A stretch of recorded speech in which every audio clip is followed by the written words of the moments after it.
Good day and welcome to this edition of the GIS Report. For the Governor's Group, I am Communications Officer Colleen Penn. The Royal Virgin Islands Police Force is heading a road safety campaign to target road users who are in violation of the traffic laws of the territory. Joining me on today's program to speak about the amnesty program, which is set to take place in this month of July, and the robust enforcement, which will take effect in August, are the Commissioner of Police for the Royal Virgin Islands Police Force, Michael Matthews, and Police Information Officer, Diane Drayton. Mr. Matthews, Ms. Drayton, welcome and thank you for joining me today. Thank you, Colleen. Thank you, Colleen. Now, let's go straight into it. Yes. Road Safety Campaign.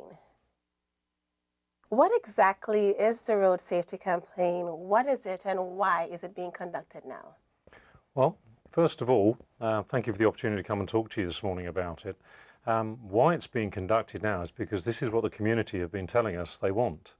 I've actually been living here for just under 3 months, and the standards that I've seen on the roads here in Tortola in particular, but not exclusively, the other islands as well, some occasions they're pretty poor. And it's time that we actually enforce the law properly for everybody's safety. That's important to note. And how will this look like, this campaign? How will it be rolled out? What can the public expect to see? Okay, well, I've invited my officers to use their discretion. For the month of July, we're talking about an amnesty where I want to educate road users. I want people to learn from their mistakes. I don't want to just prosecute a problem away, because I don't believe you can prosecute a problem away. So for the month of July, we're calling an amnesty where we're going to warn people across a range of traffic offences. Of course, in the most serious of cases, we will still prosecute, but generally speaking, I'll invite my officers to use discretion and warn people about road safety issues, about what is required, for example, licences, insurance, wearing a crash helmet, those types of offences, and advise them that if they're caught again, then they are going to get prosecuted. So if someone is in violation for this month of July, a warning, they won't be receiving a ticket. That's the general idea, that they'll be receiving warnings. As I say, in the most serious cases, then my officers may be required to actually enforce the law and prosecute. But generally speaking, I'm hoping that we're going to be able to educate people more than prosecute people. Brilliant. What are some of the most common road safety violations that you see from day to day? Well, the ones that we are constantly being told about that we're doing too much of is putting on your safety, your seat belt, and the use of cell phones. Those are violations under the law, under the road traffic law, and we have to enforce them, whether you like it or not, whether people like it or not. It's in the law. Police didn't necessarily create the law. Certainly, we see the need for safety on the road. All eyes need to be on the road, paying attention to what is going on, and persons riding in vehicles need to be safe. That's why the law is available for us. We just need to follow it. I wanted to add to what the Commissioner had to say. Certainly, if you violate any of these laws, you are warned, but by the second and third time, we're not warning anymore, because it would appear that you are intentionally violating that law, or the law that you've been warned of. So certainly after the third and fourth time, you will be ticketed even in the month of July. So be prepared that if an officer stops you once or twice and tells you you're not wearing your crash helmet, they shouldn't have to tell you a third and fourth time, even in the month of July. You know, we don't want anybody to, to violate the laws beyond that warning. Tints, having your tins at a certain level, is that in violation of the laws as well? Correct. Absolutely. And parking, what is being done? Because in the road tongue area in particular, is very limited parking already exists. how will that be addressed? Well, again, during the month of July, officers are going to be just moving people on if they see them trying to park illegally and giving them warnings and advice about parking. But again, come August, we're going to ask people to actually use your common sense. There is parking in the road town area, but there's probably more vehicles than there is available parking. So you've got to think about that. You've got to think about what time you start your journey. Perhaps you should be sharing your journey, car sharing. What I'm not going to be sympathetic to is illegal parking that creates dangerous obstructions, it delays traffic through the town, it's a danger to pedestrians, and frankly, it just looks a mess. And you know, we rely heavily on our tourist trade to come here. I just wonder what tourists think when they step off those ships and look at the cars just parked just about anywhere. So I'm going to be looking for my officers to actually enforce parking laws as well. That's good. I've seen on social media a number of instances where someone was blocked in by a driver and they've had to wait for a long time before the driver returned to their vehicle so they could move, and it seemed like they couldn't get any recourse. Is a recourse available for something like that? Well, if it's on a public road, then an illegal obstruction is an offence, and then again, that is the sort of thing that the force will be looking to prosecute for. Good.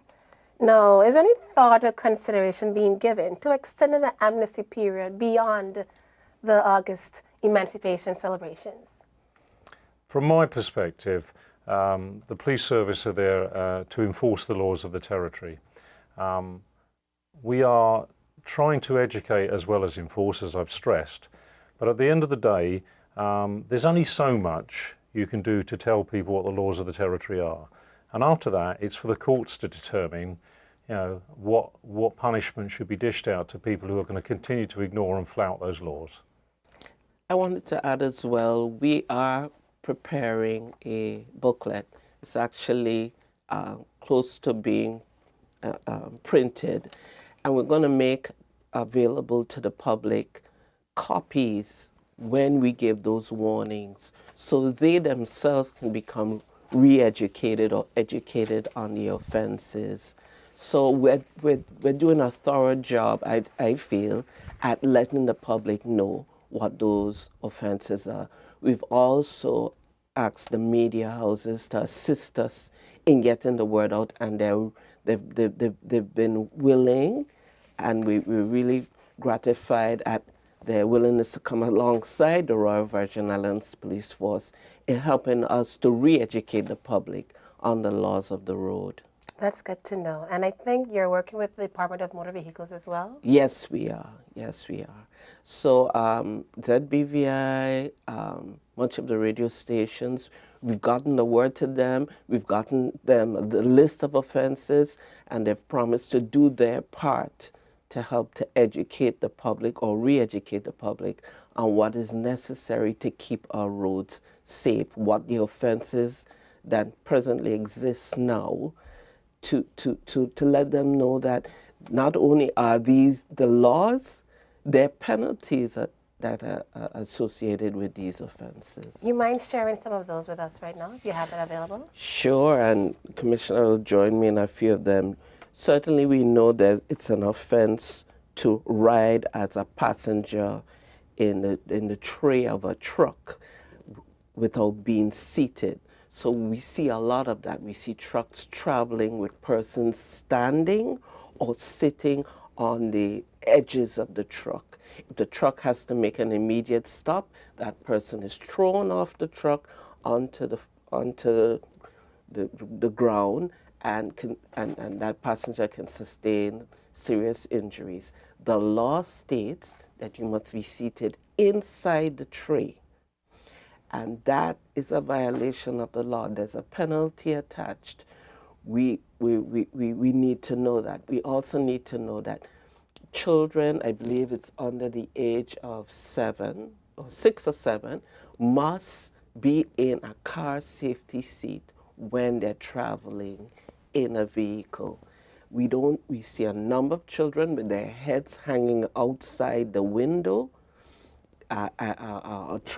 traveling in the vehicle, unstrapped, and that cannot continue to go. We know that children can sustain serious injuries should the car have to either hit something or come to an immediate stop.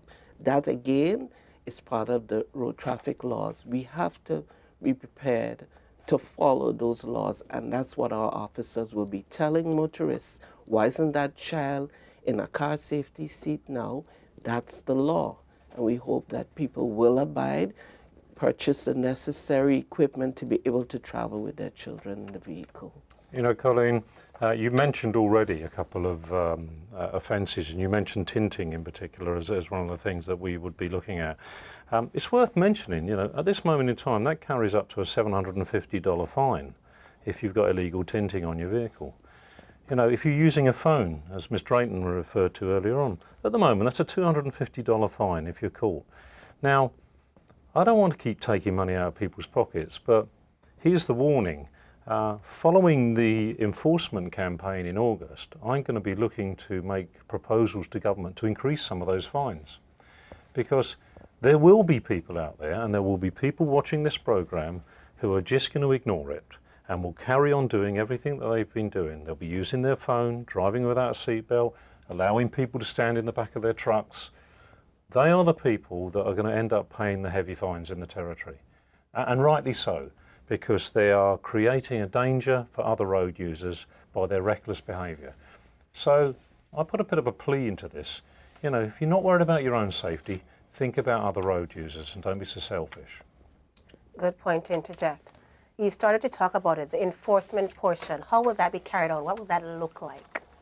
Okay, well, from the 1st of August, we're going to increase the number of officers that will be engaged on the operation. You will find that there will be dedicated road checks that will be taking place around the territory. Not going to obviously say where or when, because that's the part of it, is to look at where our hotspots are, where most of the offences are being reported to us, and then enforce activity there. You'll hopefully see more visibility of police officers in areas where we see the traffic build up to ensure that the traffic flows more freely. But the bottom line is that for every offence that the officers spot, they will be reporting or giving a ticket. Good to know. And if someone isn't pleased with the ticket or the offence they're being charged with, what is the next step for them? Well, we were talking about this before the interview, of course. Our job is purely to apply the laws of this territory. It's for the courts to determine any sanction, and if somebody's not happy about the ticket or their particular case that they've been reported for, that is a matter they must take up with the court. Why is it important that motorists obey the laws of the land? It's safety, it's security, and it's about the law. If we don't have laws, then, you know, anybody can do anything, and that's just not how a educated and modern society works. I can add to that, who has not been affected by a motorist who thought more of themselves than you? We've had it. We've been behind a vehicle that has been just is on, sitting in the road, where a person has jumped out the vehicle to go in a store to make a purchase, and they really didn't care about those that are now lined up behind them, and we have places to go and things to do. You've now made that street a one-way. If traffic is going the other way, we're forced to sit and wait. It violates us. It violates the safety on the road. And we can't allow that to continue. I know that this is why the Commissioner is hearing so much more from the public about the violations that are committed on our roadways, because people are disgusted. And it leads me to my other point. We need to create a society that is intolerant of behavior like that. It is the police job to enforce, and we can enforce with tickets. But how about a public that turns to you and says, you can't do that. That's against the law. That's the whole part of our re-education program. We want to create a society, and there are societies that have been in there where you can't violate a law too often before someone in the community says, you know, you're breaking the law by doing that. or you shouldn't be doing that. We, the public, need to become part of law enforcing, meaning we need to be intolerant, we need to be feeling strong enough and confident enough to say, don't violate the law, don't do that to anybody. And I'm hoping that that's what we'll do at the end of a campaign. We will in other words, empower people to be more assertive in trying to change the culture to one that is lawful from one that is lawless. I was going to ask you about that, Commissioner, about a self-enforcing community. What are your thoughts about that? Well, you know, I'm encouraged by what Diane's just said, because this is about the community itself taking responsibility for safety, taking responsibility for security of our territories. You know, the police service will do its job to the best of its ability with the resources it's given. But it's a social responsibility, this. And you know, I mentioned to you that I've been here nearly 3 months, and I'm fed up with seeing young people in particular injured on our roads. I'm fed up with my officers having to pick young kids out of the road who've got serious injuries to them because they've been knocked off of scooters or they've fallen out the back of a truck. You know, this is about our people, our community, and looking after each other. Our hospitals are regularly seeing accident victims coming through the door. We can do something about that as a society. Now, as I said earlier on, I can't prosecute that problem away. That's something about taking responsibility as well, and that's for all of us, not just the police service. So as we wrap up today's interview, what are your words you'd like to leave the listening public with regards to being more mindful, with regards to being more vigilant, with regards to taking ownership of what happens in the community and how the type of community we actually would like to live in? Ms. Drayton, I'll let you start. Well, it was so encouraging that when we sent out letters to various businesses, insurance companies within our community, that we got several of them fully willing to come on board, help to sponsor the booklet, because there is a cost for printing. They were fully willing to come on board because they recognize we have a problem. They want safer roads. I'm hoping that more people will come on board, not only by speaking, but by any financial help that we need right now to get the word out, that we want safer, not only safer roads, we don't want to be encumbered by persons who decide that their preferences or their way of living lawlessly will rule the day. We want a community that is prepared to be empowered, speak out against what they see happening, and bring these others into right standing with the law. That's what I hope will come out of this campaign. Thank you so much, Ms. Drayton. Commissioner. I live here with my wife, and in my personal wish is to live amongst a safe, secure and tolerant society.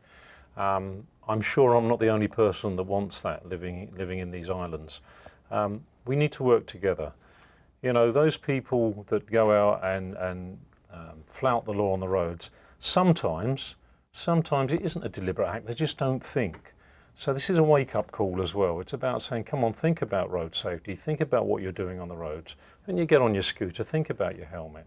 Think about, is it insured? Because there are other road users, and the consequences of an uninsured vehicle or riding without a helmet, not having a seatbelt, all of the things we've kind of discussed there, the consequences can be pretty serious and sometimes involve fatalities. None of us want to wake up to that. Let's keep the island safe. Let's work together to do that. Thank you so much, Commissioner, Ms. Drayton, for joining me today and expounding about the road safety campaign that's being handled by the Royal Virgin Islands Police Force. Thank you, Colleen. Thank you for your time, Colleen. Thank you for joining me on another GIS report. My guests today were Commissioner of Police for the Royal Virgin Islands Police Force, Michael Matthews, and Police Information Officer, Diane Drayton. And we discussed the road safety campaign, which begins with an amnesty period in July, which will be followed by robust enforcement in August. To learn more about this campaign, contact the Royal Virgin Islands Police Force Road Policing Unit. Thank you for joining me, and until next time, reporting for the Governor's Group, I am Communications Officer Colleen Penn.